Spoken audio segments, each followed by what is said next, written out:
Hey guys, Jeff here. Just got second place at Evermore Locals. This is my second place this week. That sounds funny. Second place. Second Alright, place. but I got second place with a pretty important deck. Megabugs. Megabugs are pretty good. So, gonna go ahead and just get right into it. You got your 2-drop Megabugs, you got the 2 Mana Pop Beetles and 2 Ambush Scorpions, or 3, sorry. This guy is infinitely better than this guy, but you never know. The 2-drop 2000 can put in some work every now and then. Keeps them from attacking with their early 1 and 2 drops. Kills their Mana Pod Beetles in the mirror match. Yeah, in the mirror match, kills their Mana Pod Beetles. Because some people, I know Zach himself said that if he ever played Megabugs, he wouldn't be running this guy. So I personally think he's kind of bad for saying that. But anyways, plus it gives you, like, if they root trap like on turn 6 you play your Hive Queen and then they root trap it, you can do this and Hive Queen the next turn without having to charge. So that's a good thing. Or this as well. And this guy, he's just so good because you can, if they have a blocker that would kill it and you don't mind losing this guy, you can just continuously go for shields anyways. Because if they block, you're getting more advantage and you don't really mind losing it. But of course, if you mind losing it, you have to make the choice then. So those 2 are both really good. Then you got probably one of my top, along with Hive Queen, probably one of my favorite cards in the deck, 3 Mana Ticks. It's like the best bait ever in this deck just because it searches what it's being a bait for. It just digs 4 cards in your deck, grabs a Megabug, and there's 9 other ones. And there's 9 other ones, not including himself, so there's 12 Megabugs in the deck. No, there's more than that. Oh yeah, there's 13. There's 13 Megabugs in this deck, but one of them will be going out after this. No. So 15. 1, 2, 3, 4, 5, 15 6, not including 7, 8, 9, this one later. 10, 11, 12, 13. Steam Tank, Homunculus, Oh, Steam Hive Tank. Queen. I forgot about Steam Tank. But anyways, we're going to get to that here in a little bit. So almost half the deck's Megabugs. Yeah, literally just about half the deck is Megabugs. So this guy, 99% of the time, will get his effect off. And if he whiffs, oh well. You still got a 3-drop bait on board. Because I open up mini games with this with a Hive Queen in hand. And Hive Queen's like the only card in this deck that I actually would hold the whole game. The next card is 3 Full Metal Lemons. I was debating taking it out for blue stuff, but I tested the blue stuff and it didn't work very well, so I put this guy back in, and I'm going to say one thing. I'm very happy I put it back in. He does tons of work, especially against other rush and aggro decks. In the Water Dark Light matchups and the control matchups, you just charge it every time, but other than that, it's really good.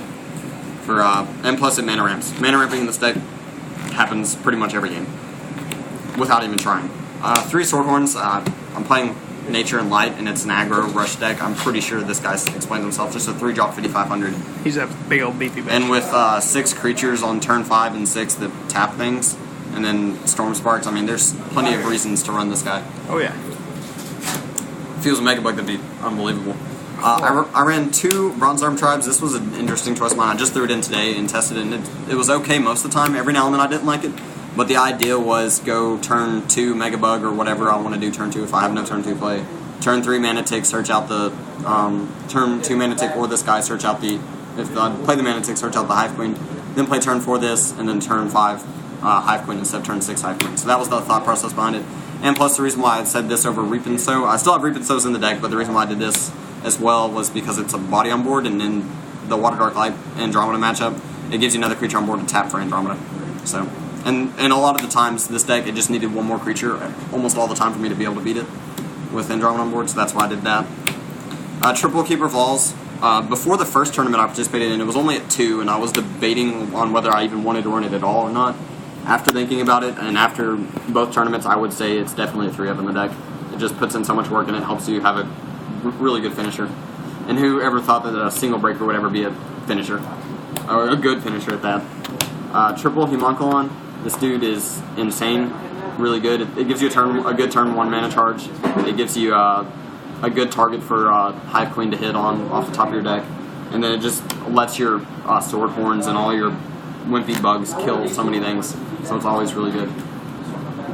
The only fire card in the deck is 3 Steam Tank Crowns. The first one you see, you charge, and then after that, the other 2 are free to play, and plus you can hit them off with Hive Queen, and it gives everything fast attack, which can change the game in 1 turn.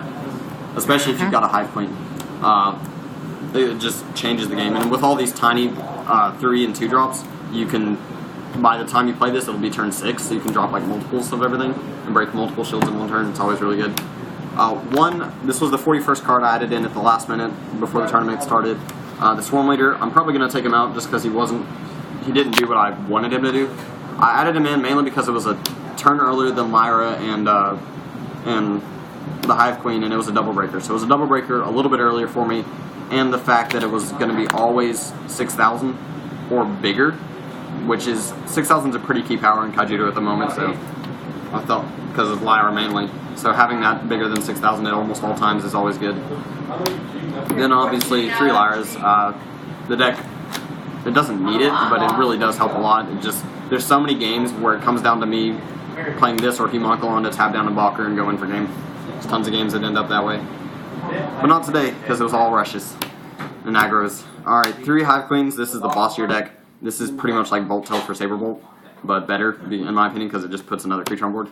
So, and it's more powerful as well. As long as you've got the bait, this art is always better than what a Bolt Tail would do.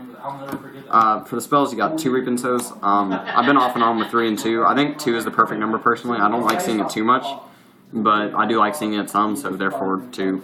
Let's go turn 5 Hive Queen. Yeah, so it's another card just like Bronze Arm Tribe. It lets you go turn 5 Hive Queen. So, then you've got the Shield Blasts, which are not many at all. You got 3 Storm Sparks and 3 Root Traps. This was the one reason why we were debating on adding in water. Me and Ricky were both debating on adding in the, well actually he suggested it and I was debating it, adding in like 3 Piercing Judgments and 3 General Fin Bars. An idea, it sounded perfect because it gave me another defensive Shield Blast and it gave me a draw power, but it just didn't really work out for some reason. Who knows why it didn't work out. It sounds like it should, but it didn't. So that's the one problem that this deck has, is it has very few Shield Blasts that do anything. I mean, I was running Sprouts in the future, and I think I should have honestly run them, at least 1 or at least a 2 of, maybe even Maybe 3. over the Bronze Arm Tribes. Yeah, maybe. It all depends on how I play test the deck more. But all in all, it worked pretty well. The only thing I would absolutely change after the tournament would be taking out the Storm Leader and then making it a 40-card deck. That's how I'd run it differently if we just restarted the tournament and redid it. Yep. That's the one change I'd make. Alright, well that's second place this week. Coming up, my deck profile for first place. Like, comment, subscribe, check out my other videos, and we'll see you later.